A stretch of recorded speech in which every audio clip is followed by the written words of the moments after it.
പൊതുവിടങ്ങളിൽ പോസ്റ്ററും ബോർഡും സ്ഥാപിച്ചാൽ ഇനി പിടിവീഴാൻ പോകുന്നു.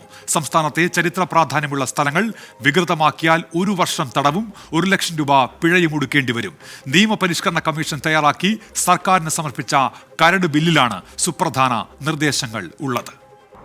പൊതുയിടങ്ങൾ പോസ്റ്ററുകളും ബോർഡുകളും ചുവരെഴുത്തുകളും കൊണ്ട് വികൃതമാക്കുന്നത് ഇന്ന് കേരളത്തിലെ നിത്യകാഴ്ച. ഇത് തടയുന്നതിന് നിയമങ്ങൾ നിലവിലുണ്ടെങ്കിലും അത് പാലിക്കുന്നതിനും നടപ്പിലാക്കുന്നതിനും ഇരു കൂട്ടർക്കും വിമുഖതയാണ്. ഇതിനിടയിലാണ് ഇത്തരം നിയമലംഘനങ്ങൾക്കെതിരെ ശക്തമായ ശിക്ഷ വ്യവസ്ഥ ചെയ്യുന്ന കരട് ബിൽ സർക്കാരിലേക്ക് എത്തുന്നത്. റോഡുകൾ, നടപ്പാതകൾ, ചരിത്ര സ്മാരകങ്ങൾ, കെട്ടിടങ്ങൾ, അതിൻ്റെ മതിലുകൾ, ട്രാഫിക് ഐലൻഡുകൾ, സ്ഥലസൂചനാ ബോർഡുകൾ, നെയിം ബോർഡുകൾ തുടങ്ങിയവയെല്ലാം ഇനി നിയമത്തിൻ്റെ പരിധിയിൽ വരും. ചരിത്ര സ്മാരകങ്ങളും കെട്ടിടങ്ങളും വികൃതമാക്കിയാൽ 1 വർഷം തടവും 1 ലക്ഷം രൂപ പിഴയുമാണ് ശിക്ഷ. ബാനർ കെട്ടിയും ഫ്ലക്സ് ബോർഡുകൾ വച്ചും നോട്ടീസ് പതിച്ചും പരസ്യം പ്രദർശിപ്പിച്ചും പൊതുയിടങ്ങൾ നശിപ്പിക്കുന്നവർക്ക് 6 മാസം തടവും 50,000 രൂപ പിഴയും നൽകാനും കരട് നിയമം വ്യവസ്ഥ ചെയ്യുന്നു.